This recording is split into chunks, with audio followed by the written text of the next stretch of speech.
we have a great panel here. Excited to welcome to the stage Don Allen Stevenson III. He's Hello. a visionary XR and AI futurist known as the Bob Ross of the Metaverse. Love it. I've been calling him Eight Eyes with all the apparatus on. Yeah. And then next we have Adrian Rashad Driscoll, award-winning director, filmmaker, VR AR consultant, and co-founder of Collimation. Absolutely. Welcome. And then we have Young Guru. He's a multi-platinum and Grammy award-winning engineer. Excellent. He's highly respected in the music industry for his work in sound engineering, and he's been affiliated with several prominent artists and producers, including Jay-Z, Alicia Keys, and more. So thank you, everyone, for being here. Thank you. Excited to have you all. So we're going to start off by showing some of the work, because we don't want to just talk about what's being created in XR. We want to actually experience it with everybody here in the room. So Don Allen, why don't you kick us off? Yeah, so sure thing. I'm going to go ahead and jump into the first slide here, if it works. Resume workout. There they are. So these are little concept videos I make. I usually shoot them with glasses like this, and then kind of like, these are all video effects, not true AR, but they help kind of inspire a conversation around what is possible, what could be built. So I often think of like tying it with fitness, and then sharing these videos online. Another example, if I can go to the next slide. Same idea. I try to imagine like a world where you have fitness in the world. What if you had to go and collect crystals that were along a hiking path? And when you're confused, you have like a little AI assistant who can help inspire you and motivate you when you're on your run. Let's say you see all the crystals that you got to get, but then all of a sudden you're really curious about this flower that you've never seen. How cool would it be if that same AI, you could just ask it a question and it could teach you about the natural world? And then, kind of moving forward, you can collect things. At the end of the day, flip it into currency. Go to the next slide. And then, imagine achievements in 3D. If you've made a hike or something, and you did your workout 7 out of 7 days in a row, awesome. You get like a little reward. Imagine seeing that in your AR experience. Next slide. And then also for like health, I try to imagine if you did something like this with with nutrition. So imagine your glasses could scan an item and let you know whether it's safe or not to consume based off of your own dietary restrictions. So the whole goal here is to inspire developers. I can't code at all, but the idea is if you can inspire the right developers, then they can make a really cool future. I love it. Excellent. Yeah. Thank you. Okay. Here you go. Keep going. Yeah.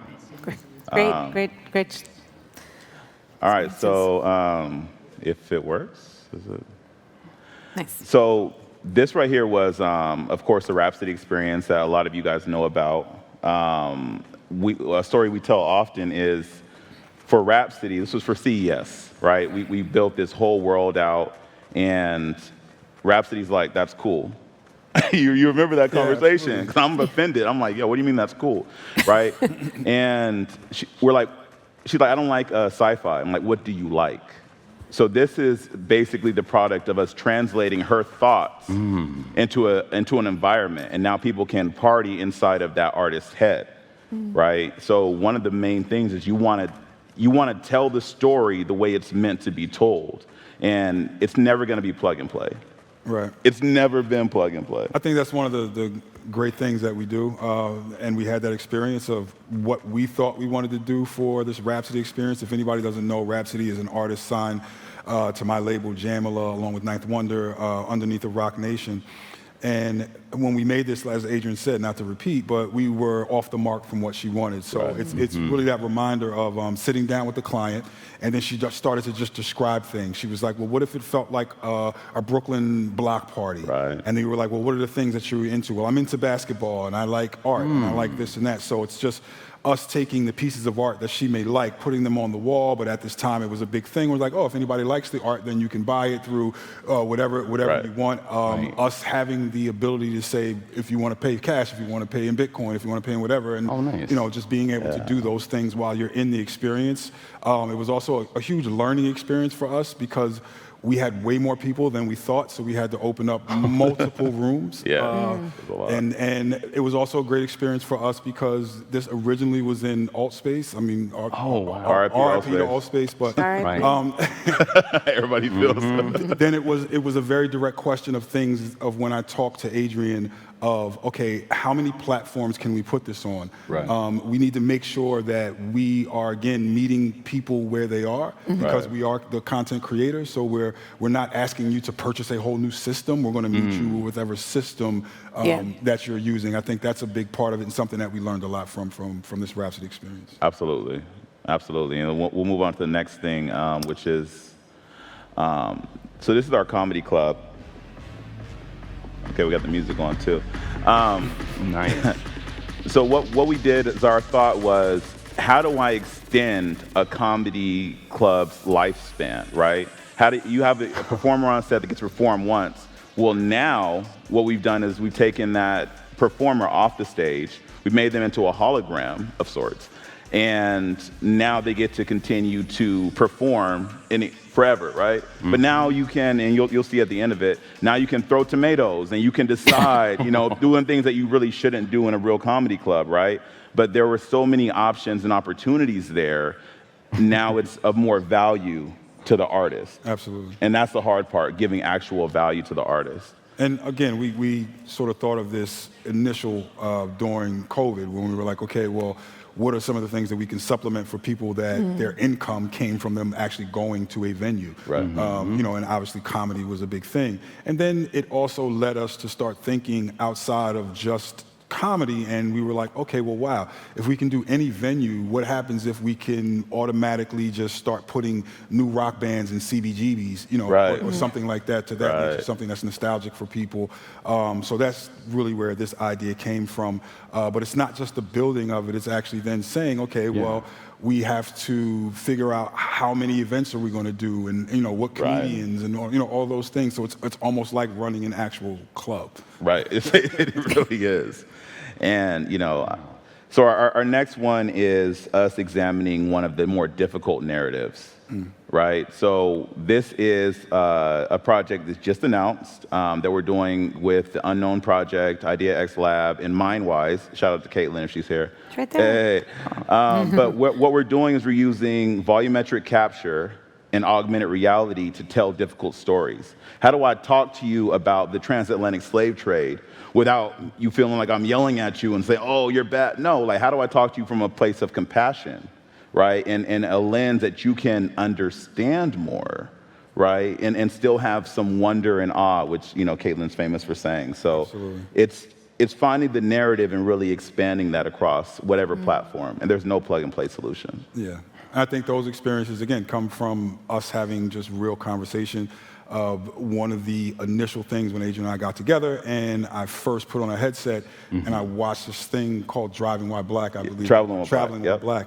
And it just blew my mind in terms of when you're on that bus and you're looking around and you get to feel what it felt like to travel on one of those buses when someone's saying to you, oh, my grandmother couldn't go to the bathroom for 5 hours, and like, being in that situation. Or, Adrian, this is not a joking matter, but I'm like, all the time, my generation, I'm 50, so people will go, oh, if I was during that time, I would have did this and I would have did that. And it's just like, now you're on this bus and you're like, where were you going to do that? Like, if people came for you right now, where are you going to run? What are you, this experience of being able to look around and like, okay, there's miles of cornfields both ways. That's what we're doing with this experience, is sort of putting you in that uncomfortable position of what does it feel like to lay somewhere on a ship and cross an ocean. Right. It's a huge thing.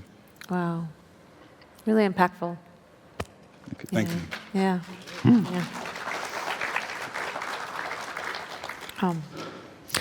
So this panel is about the immersion, the audio, the visual, how you seamlessly blend them all together, and you all just showed such rich, impactful experiences. So thank you first for sharing. Thank you for doing the work, and thank you for sharing these with us all here today.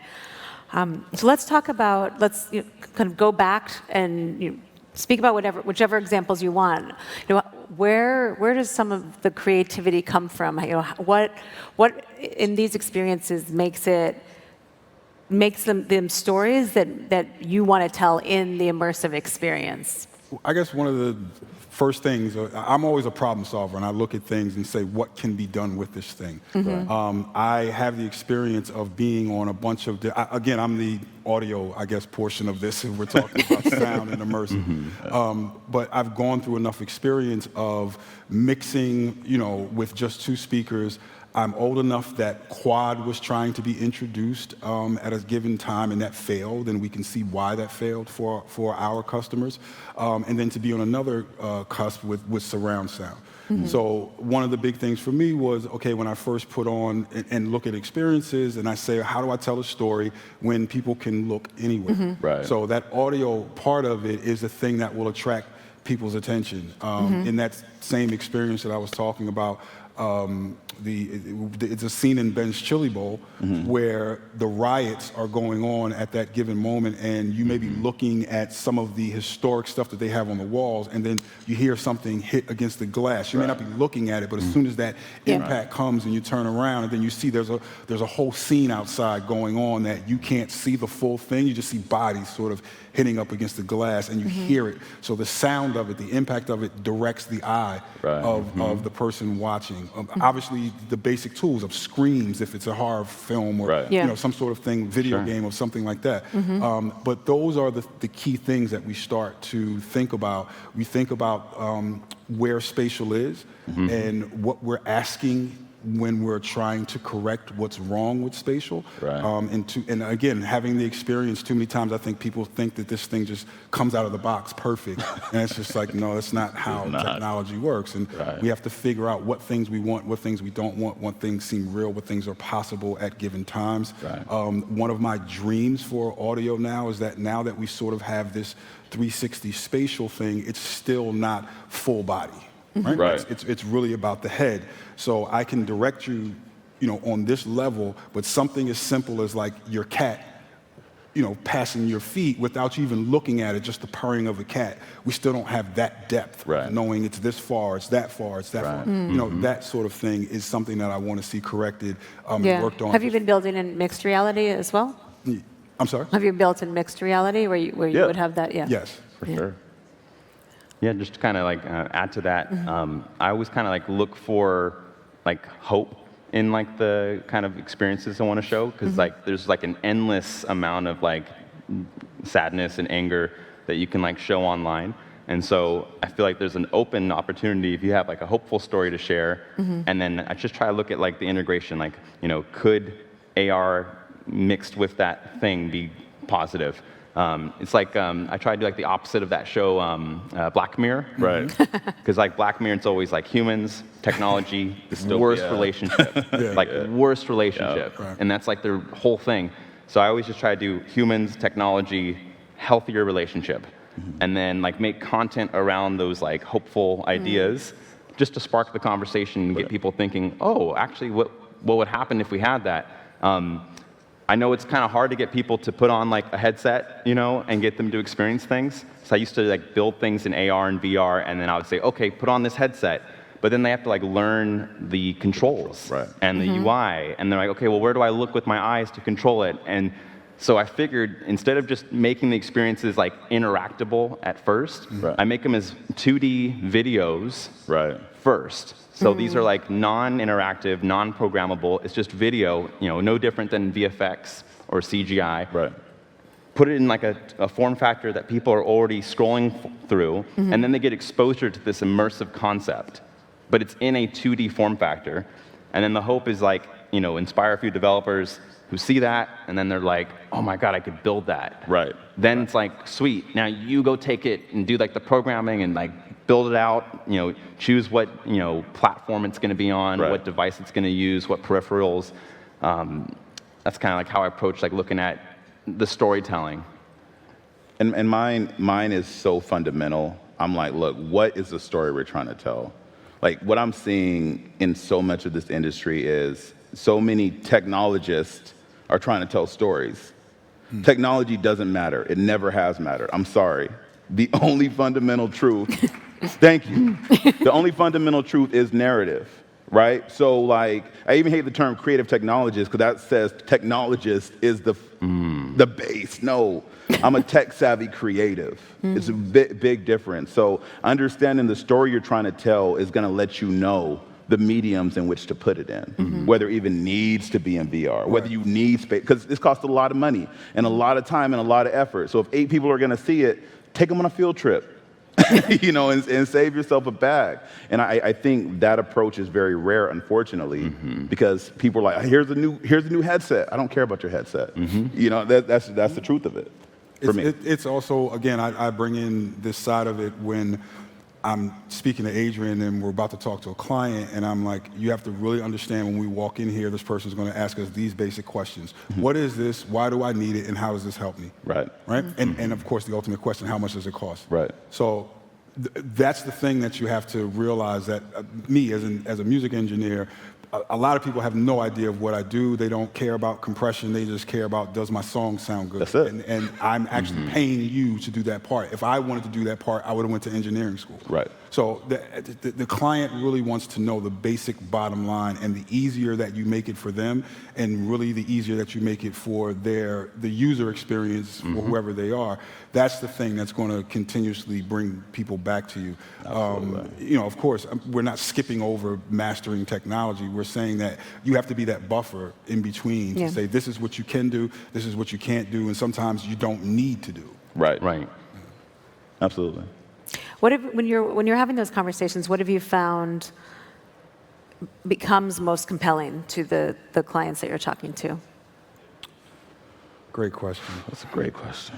The most compelling thing for me is trying to, I guess it's compelling on my side, is trying to convince them why they need it when we're still in a marketplace where it's not readily available to everyone. So if they're looking at, you have to understand that, especially in the art world, everything is changing right now. These artists are literally week by week being told by their record label or by someone else, the algorithm switched and now we're on to reels and you need to concentrate on this. Traditional marketing in the music business just does not work anymore, right? Go put up a billboard thing just doesn't work anymore. So it's almost to the point where you're looking at people and going, okay, no one's a social media expert because this is just weird that it changes so much.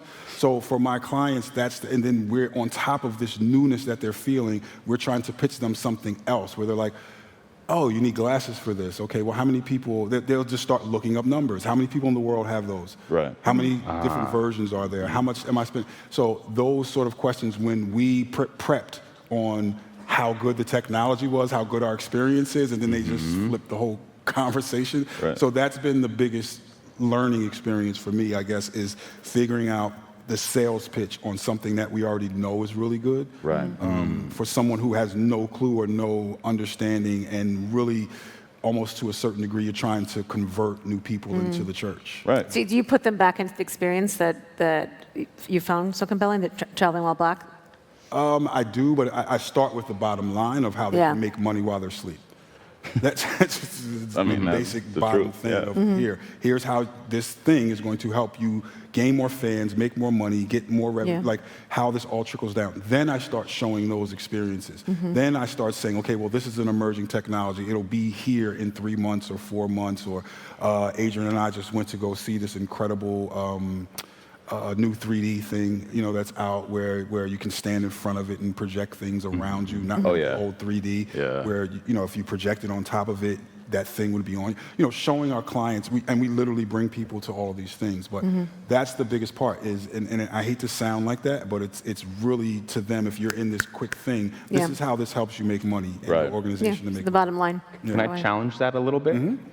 So I think it is important to show them how they can make money, because that's like what they care about. But I've also found that if you can say that what you make for them can inspire their teams, then they bring you on in like a more consulting, advising capacity, and it allows their researchers to still do the research, and they don't. I just noticed it turns their I guess the iteration makes it shorter, or it makes it longer. So if they wanted a returns on that investment when it's like a product, they want to return right now. Right. But if you're saying this could be really helpful for your researchers, your development team, your managers, then it's like a delayed gratification. They're actually more willing for that to be something that maybe over the next couple years we can build it up. Right. Depending on your company, depending on if what you're talking about is company-wide versus a specific client where you're doing a client-by-client basis. So if it's something where I'm going to Columbia Records and I'm saying, hey, this is something that I can present, right? The same way, if people aren't aware, even today, Universal just signed a deal with a specific company that I'm not going to name, but to allow all of their artists to basically make copies of their voice. Yes. Right? That's company-wide. Versus Adrian and myself and me going, hey, we have a Beyonce pitch today.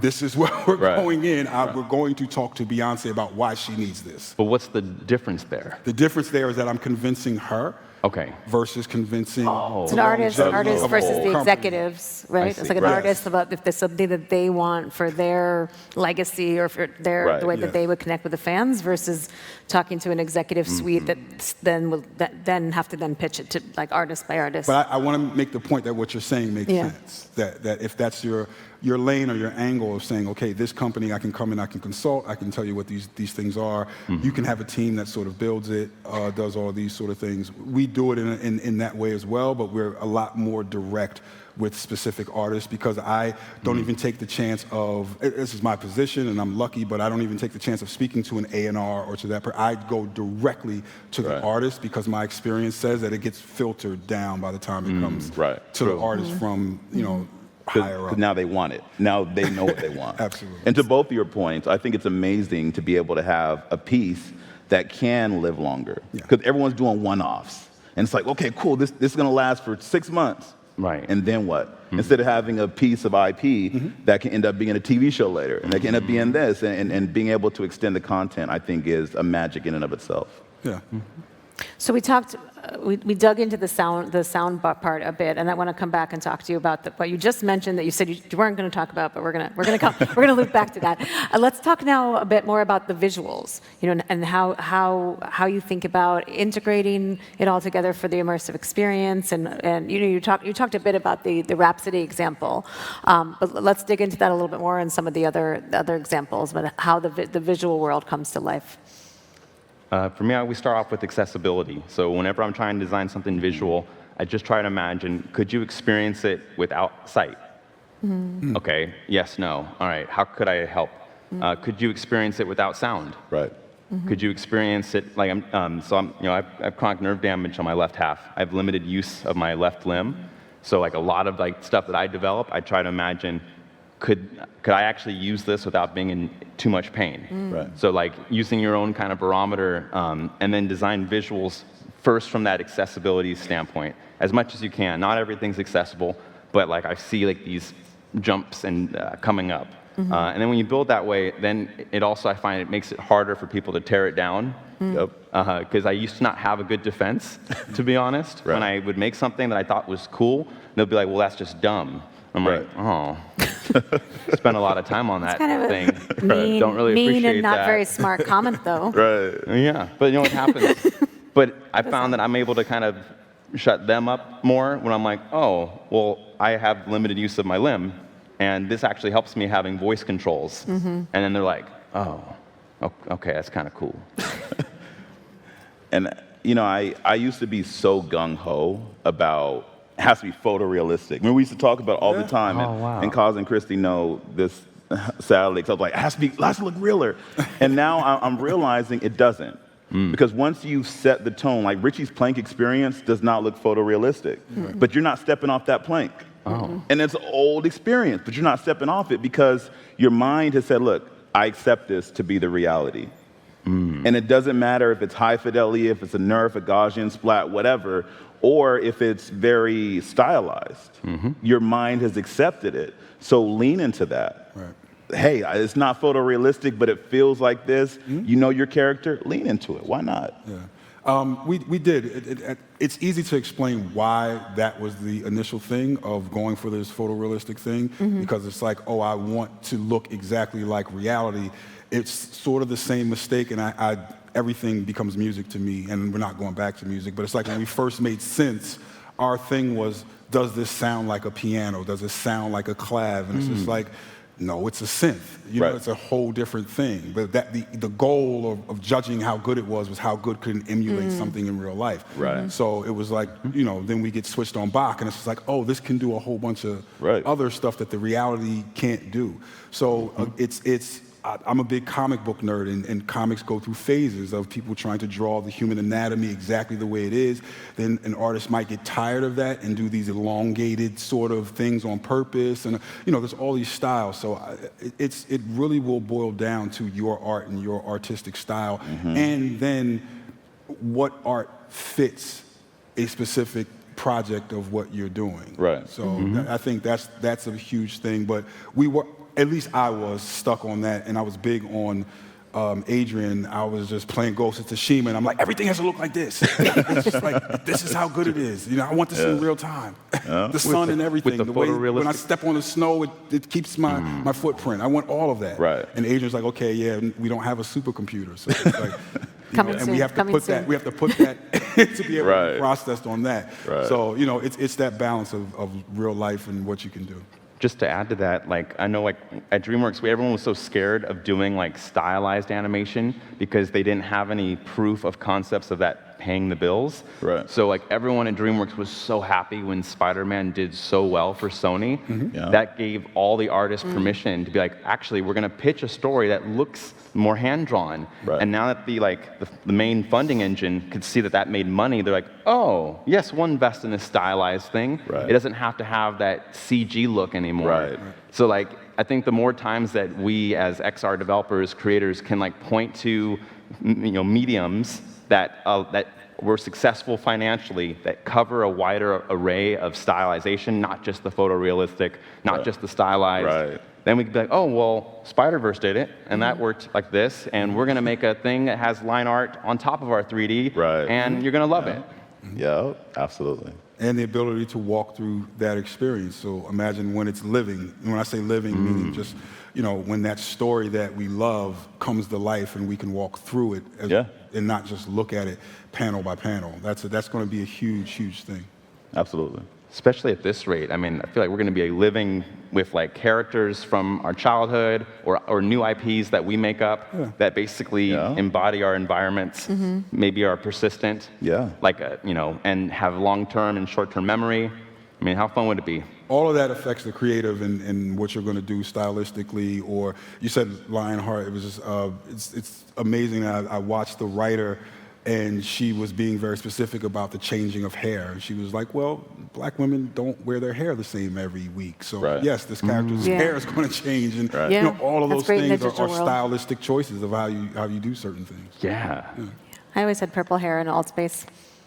Right. RIP again, but to my purple hair. So let's talk a bit about the role of generative AI in what you're creating. You mentioned, you know, a deal that just happened in the music industry, but let's talk about, you know, well, one, I'd love to hear any thoughts that you have on that. You know, how that will impact sound, and then in general, how are you using generative AI in your work? Can I jump in as the amateur here? Where I say amateur, it was really me and Adrian getting together and him teaching me so much stuff over COVID, and I was like, I'm so interested in this.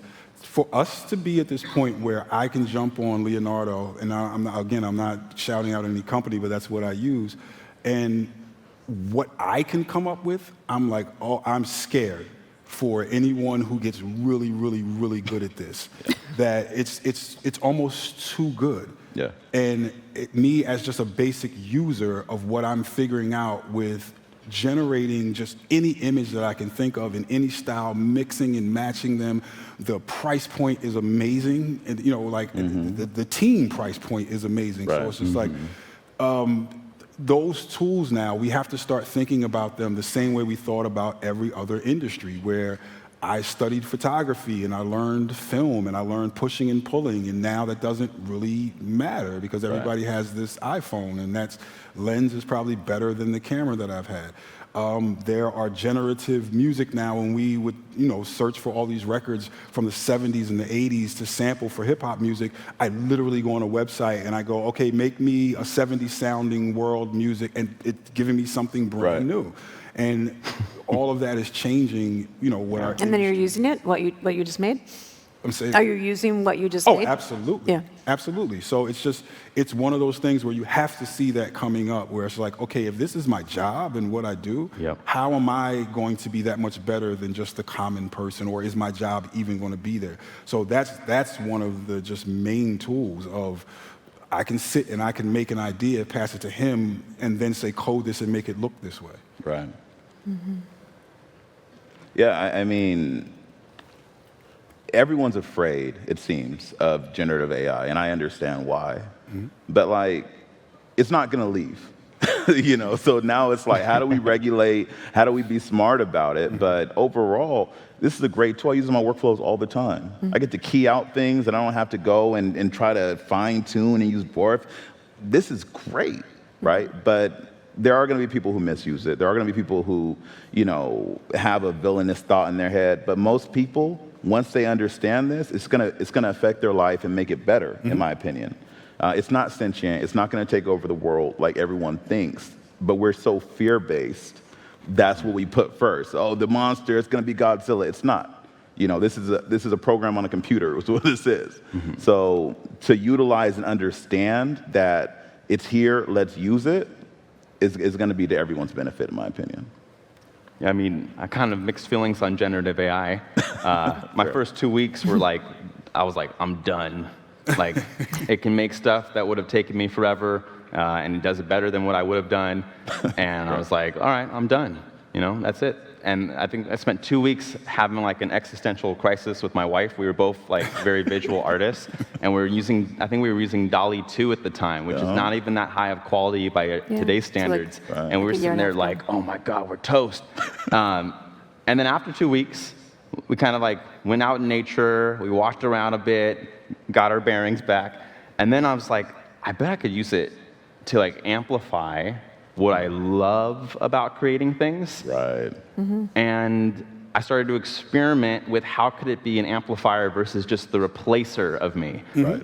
Then once that was clear, then I was like, okay, I'm going to be... You switched the way you framed it. You a reframed whole the whole... framing change. Yeah, Love that. you reframed it. And now love I that. sprinkle generative AI into everything I do. So, Yeah. in the 3D world, I'm using it to kind of start off my rough concepts.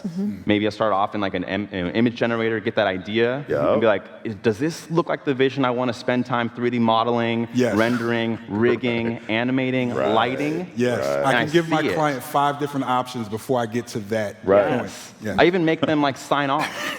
You sign off this image, and I'm not moving forward until all the people say this is good. Cool, they've confirmed this. Then I generate more AI images I'm built sorry, off but of that. you hit a nail. Obviously, the people in the room do this, but we've done that a bunch of times where you're at step 8, and then they're like, we really liked wanna option change B. our mind And then, now. oh, God. But you signed. Can it be blue? No, it cannot be blue. Man, can we make it underwater?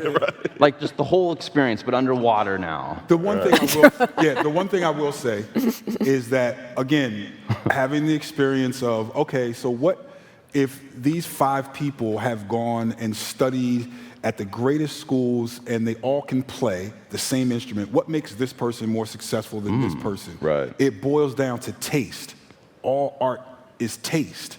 So once we have the same tool, it's okay, now your taste comes into play. What do you really like, and what taste do you have that will appeal to everyone else? It really comes down to that. Yeah, and how you define successful, too. Yeah. Yeah. Yeah.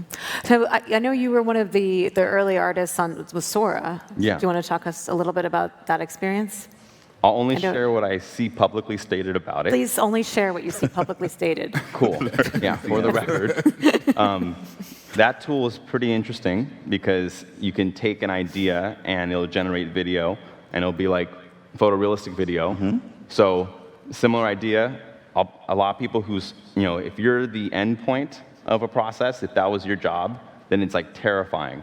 So what I'm seeing on my end is there might be a death of specialization and like a birth of generalization. Yeah. So specialists that I know in like the VFX world, they didn't like that. They're like, uh-oh, that's problematic. It can do all the stuff that you would normally get in the VFX pipeline. But then my generalist friends, they freaking loved that idea. They're like, oh my God, I could go in so many different directions with this now. Right. Yes. So it's like, if you're in a specialist, a good measure would be like, if you could like write down on a piece of paper what you do, and like the tasks that you do, you can explain it all on a piece of paper, and you could hand it to somebody else, and they could do that. That's a problem. That's a problem. Right. It shouldn't be this easy to explain what you do. Like, my hope for people like to not be specialists would be make it so that what you do cannot be personified on that little piece of paper, and it can't be handed off very easily without like a lot of friction. Yeah. But Good news for all of us who can't explain what we do. perfect. Yeah, it's a golden era for us. Yeah. It's also, I would say, having been in this industry for many years, because it's so many different industries coming together, where you have storytellers and people coming from engineering and gaming and animation and mental health and different parts of enterprise. So many of us in this industry have had to have a more sort of generalist approach to work in this industry. So in some ways, it's good news for many of us. Yeah, XR is super general. Yeah. I've noticed It is. you can't just be in games, you can't just be in graphics, you can't just be in story. Exactly. It's already an intersection, so it's like it lends itself quite well. Very well. Absolutely. The next generation doesn't view it, I guess, the way that I was raised, and you do this one thing. So all of my students who are creative, no matter what they do multiple things. Yeah. They make music, they also do their own videos, they also do their own social media, they also do their own art, they make clothes, they do everything, where it's not just this one discipline. So, again, it's the person who wants to be a film director, but then now says, okay, I don't have to go out and rent a studio to do my score. I can do it all in my house. Or I may bring a friend over who is very proficient at playing piano, can express my feelings, but we don't have to rent a studio to do this. So those you can apply that to every aspect of just life. So the general is already here for our next generation. Absolutely. All right, so sadly, we're running out of time. Oh. I know, it was a great conversation. All right, so the last thing we're going to talk about is, for people in the audience, what's the best way for them to follow up with you or get in touch with you? And is there anything in particular that you would like people to talk to you about? Are you hiring? Are you looking for certain type of projects or brands? Or what would you like people to come chat with you about? Chat with me for consulting. If you need someone to consult on futuristic technologies, best reach me through Instagram, Don Allen III. Chat with us about projects. Let's collaborate. Let's build something. Adrian Rashad Driscoll, always a full name, like a Tribe Called Quest, say the whole thing. And anything educational. We do a lot with education. Meta, if you're here, let's chat. We've been waiting. Let's do a lot with teaching other people how to create this content. You can find me at YoungGuru763. On Instagram. Instagram is my main thing. I'm not a big Twitter person, trying to keep my sanity, so DM me on Instagram. Awesome. I'm at Joanna Popper, and thank you all so much. It's great to have you here. This has been really excellent, so thank you for your time. Thank you for sharing your work, and thank you for doing all this great work. Thanks for having Thank you all. Thank you all. Thank Peace. you.